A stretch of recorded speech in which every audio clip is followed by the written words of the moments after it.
guys, jadi aku lagi ada di Keraton Ngayogyakarta yang ada di Yogyakarta. Nah, kalian tahu nggak aku mau bahas apa? Aku tuh mau bahas furnitur yang ada di dalam keraton ini. Nah, tapi kalian tahu nggak sih, pernah nggak sih kalian kepikiran kalau misalkan kayak meja, kursi, terus lemari dan barang-barang antik lainnya itu punya cerita panjang di balik layarnya. Tapi nih, tapi aku nggak sendirian untuk mengeksplor atau menjelajah keraton ini. Aku dibantuin temen aku. Bentar aku panggil ya. Oh, kakak. Hai guys, kita sudah berdua. Kita mau ngapain? Tadi aku udah nge-spill dikit sih ke penonton kita. Bentar, kameranya jangan goyang-goyang. Oh iya boleh. Jadi kita di Keraton Ngayogyakarta ini, kita tuh pengen explore tentang furniture yang ada di dalam keraton ini. Semuanya berupa hiasan, lampu, almari, kursi-kursi, dan pokoknya furniture deh. Betul banget. Abis itu pokoknya banyak banget kita akan menjelajah sejarahnya ya Kak ya. Dan pastinya banyak dari peninggalan Eropa. Iya betul. Oke, kita langsung masuk aja yuk. Yuk, let's go.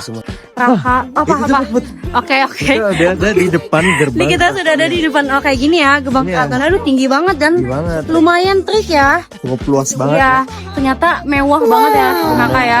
Dan di sini tuh ternyata banyak banget pengunjungnya. Betul banget.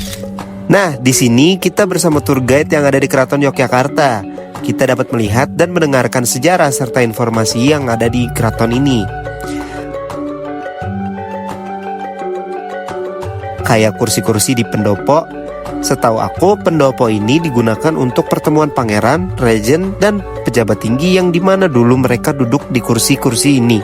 Sedangkan yang berpangkat lebih rendah duduk di lantai. Nah, bener banget Rak. Kalau sekarang kursi-kursinya sendiri itu udah bisa diduduki oleh berbagai kalangan dan bahan yang dipakai tetap sama, yakni kayu dengan cat warna coklat kehitaman. Tapi kenapa ya Rak? Dari tadi aku lihat di bagian punggung kursi itu dibuat bolong-bolong. Wah, menarik banget buat dibahas nih Mut. Kenapa belakang kursi bolong-bolong? Karena untuk sirkulasi udara, agar orang yang duduk di kursi tersebut punggungnya tidak panas dan menjaga suhu tubuh karena angin bisa masuk ke rongga kursi yang bolong itu, Mut. Keren banget ya pengkajian kursi keraton saat itu bisa membuat inovasi tersebut.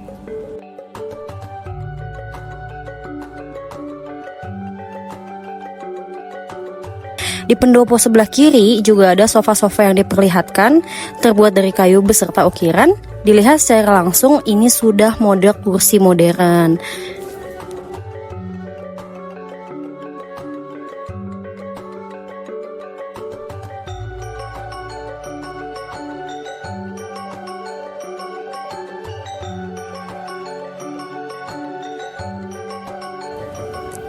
Di dalam juga ada kursi yang terbuat dari ukiran besi, yang dimana ukirannya terdiri dari salur tanaman serta bunga. Wah, keren banget ya Rak. Dilanjut nih, kita bahas kursi yang ada di ruang makan atau yang biasanya digunakan untuk minum teh. Dulu pada abad ke-19, kursi yang digunakan menggunakan bahan kayu dan rotan disertai dengan ukiran. Kalau sekarang menggunakan bahan kayu dan bantalan empuk di kursi serta desain yang lebih minimalis. Sedangkan kursi raja masih tetap menggunakan ukiran dan bantalan serta warna kursinya sendiri berwarna emas. Nah, di Selasar ini dulunya ada banyak kursi-kursi sofa yang dimana menggunakan bahan kayu dan rotan serta busa. Dan uniknya lagi, kamu bisa lihat di bagian bawah kursi ada kursi kecil sebagai tumpuan kaki. Wah, lucu banget. Selain itu, Mut, di Selasar ini juga banyak beberapa meja, dari meja kecil hingga besar. Nah, selain ada kursi yang terbuat dari besi, ada juga meja yang terbuat dari besi dengan ukiran salur tanaman serta bunga yang ada di taman. Meja tersebut digunakan oleh pengunjung yang ingin meletakkan barang atau minuman ketika duduk di kursi tersebut. Nah, ini di depan kita ada ruangan yang biasanya digunakan sebagai ruang makan atau ruang jamuan nih. Tetapi sekarang hanya ada satu meja bulat yang terbuat dari kayu dan marmer di atasnya. Kalau meja makan bisa dilihat di ruang perjamuan teh dan seperti ini dulu suasana ruang makan. Selain meja makan, meja berukuran sedang juga sering terlihat di keraton ini untuk meletakkan lampu, hiasan ataupun lilin biasanya yang ada di sudut-sudut ruangannya. Nah, tadi sempat dibahas bahwa hanya yang memiliki jabatan tinggi yang bisa duduk di kursi. Sedangkan para abdi dalam biasanya menggunakan meja persegi panjang yang rendah dan duduk di bawah dengan bersila kaki. Saat ini masih sama digunakan oleh para abdi dalam untuk makan, untuk menunggu, dan ketika pertunjukan wayang dan lainnya.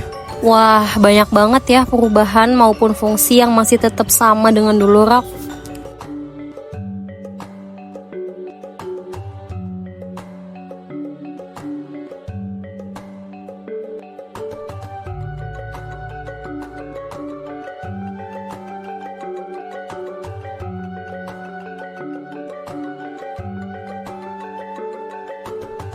Benar banget, Mut.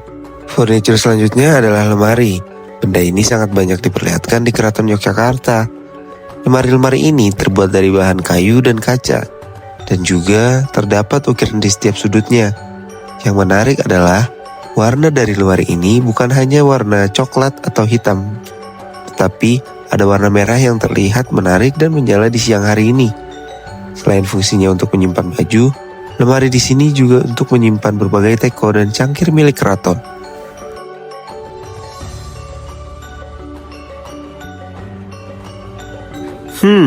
Sepertinya kita udah banyak menjelaskan nih, Mut. Iya nih, Rak, tapi kayaknya kita perlu deh untuk nanya ke pengunjung gimana sih kesan pesan mereka setelah berkunjung di sini. Wah, ayolah, gas. Ya, jadi keraton ini kan memiliki kisaran yang dalam ya, dan sangat berarti bagi terbentuknya Indonesia. Iya.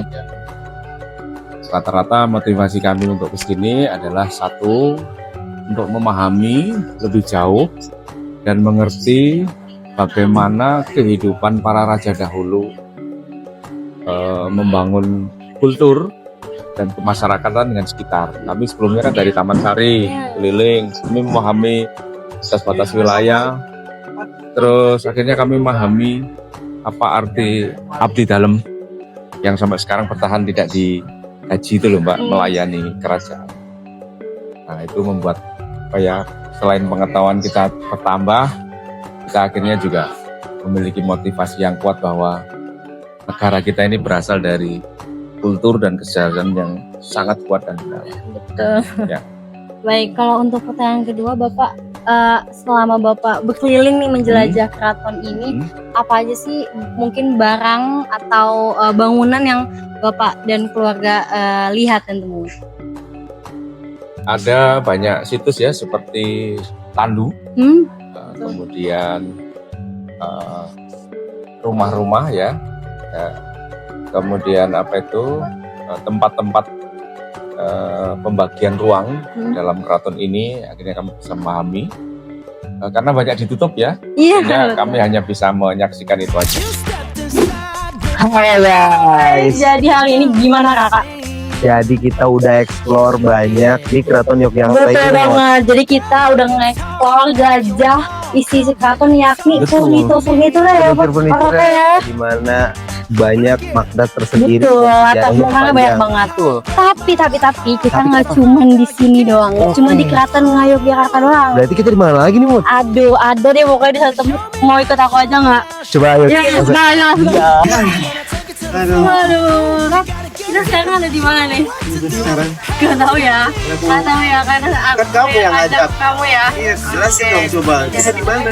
Jadi kita sekarang ada di Solo. Oh, ini Mangkunegaran. Betul banget. Kan sebelumnya kita menjelajah kultur yang ada di Keraton Yogyakarta, tapi sekarang kita ada di Pura Mangkunegaran. betul. Kita akan mengeksplor menjelajah kultur tersebut. Ikutin terus guys, Kak. Gimana kita jalan dulu. Bye. Nah, sejarah Pura Mangkunegaran juga tidak kalah menarik nih. Seperti yang terlihat di arsip, bentuk bangunan masih sama hingga saat ini. Terlebih lagi, pendopo agung masih sama. Namun, benda-benda di dalamnya ada yang berubah atau berpindah tempat. Nah, untuk bagian furniturnya, perubahannya menarik banget nih, Rak. Dalam arsip yang aku dapatkan, terlihat partisi yang terbuat dari kayu serta ukiran yang ada di atasnya. Dan di bagian tengah terbuat dari anyaman rotan, namun ada lukisan flora dan faunanya. Saat ini di pendopo ada partisi yang terbuat dari kayu dengan ukiran naga dan flora. Partisi ini digunakan sebagai pembatas ruang ketika wayang kulit ditampilkan. Keren banget ya diukir secara detail gitu. Kamu bisa nggak, Rak, bikin ginian? Yo, bisa nyerah sih ya. Nah, di dalam Pura Mangkunegaran juga ada partisi tetapi lebih simpel dari pendopo. Di sini lebih berwarna dan di tengah terdapat logo Mangkunegarannya. Selanjutnya kita membahas kursi nih Mut. Biasanya kursi-kursi yang ada di pendopo digunakan untuk pertunjukan, acara resmi, dan perjamuan malam. Saat ini, kursi lebih banyak ada di bagian dalam Mangkunegaran. Kursi terbuat dari kayu dan cat kecoklatan di abad ke-19. Kursi-kursi juga diduduki oleh para pejabat. Selain itu, ada beberapa kursi yang memang ditutupi oleh kain agar tetap terjaga dan tidak diduduki oleh pengunjung. Nah, yang menariknya, kursi-kursi emas ini pernah digunakan oleh Hamengkubuwono dan petinggi dan desainnya masih sama.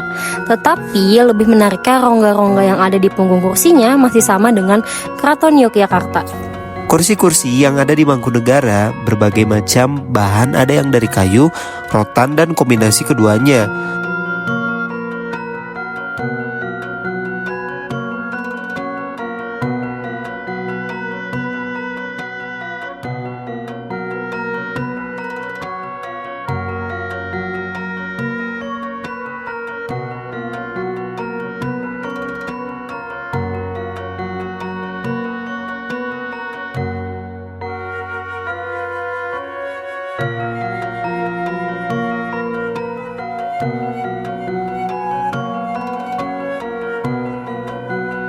Di berbagai sudut terdapat banyak kursi-kursi kayu dan sofa yang bisa diduduki oleh pengunjung.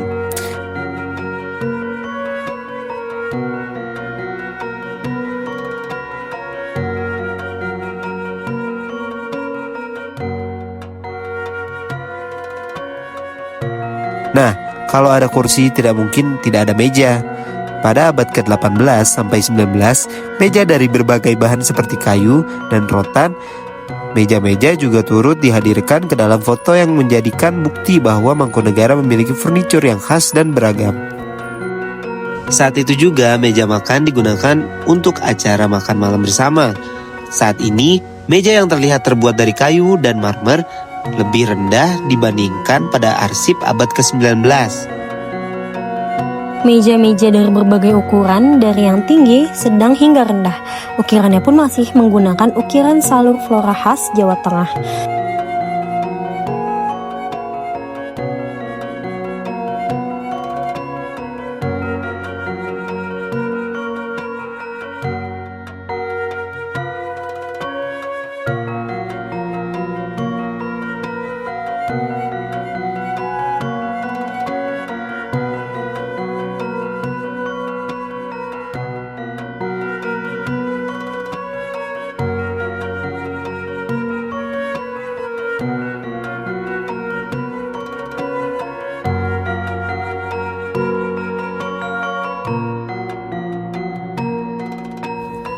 Lemari-lemari yang ada menggunakan bahan kayu dan ukiran salur.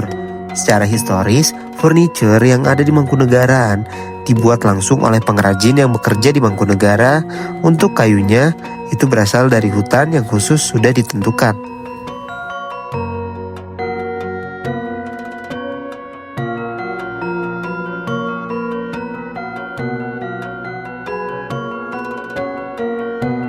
Selanjutnya, ada lemari di dalam Pura Mangkunegaran yang memang menyimpan berbagai barang, mulai dari cangkir, teko, miniatur dari berbagai negara, topeng-topeng penari, dan juga kostum serta peralatan tari. Demikian pemaparan mengenai furnitur yang ada di Keraton Yogyakarta dan juga Keraton Mangkunegaran. Dari berbagai koleksi yang masih terpelihara, hingga saat ini kita dapat memahami bahwa setiap furnitur tidak hanya memiliki fungsi sebagai perlengkapan ruang, tetapi juga menjadi bukti perkembangan seni, budaya, serta pengaruh sejarah yang membentuk identitas Keraton Yogyakarta dan juga Mangkunegaran. Melalui kegiatan KKL ini, kami berharap dapat menambah wawasan mengenai pentingnya pelestarian benda cagar budaya sebagai sumber pembelajaran sejarah. Semoga warisan budaya seperti furniture Keraton Mangkunegaran dapat terus dijaga dan diwariskan kepada generasi mendatang sebagai bagian dari kekayaan budaya Indonesia. Terima kasih atas perhatiannya. Sampai jumpa kembali. Bye-bye. Kenapa nih? Maaf. Opung jangan ketawa.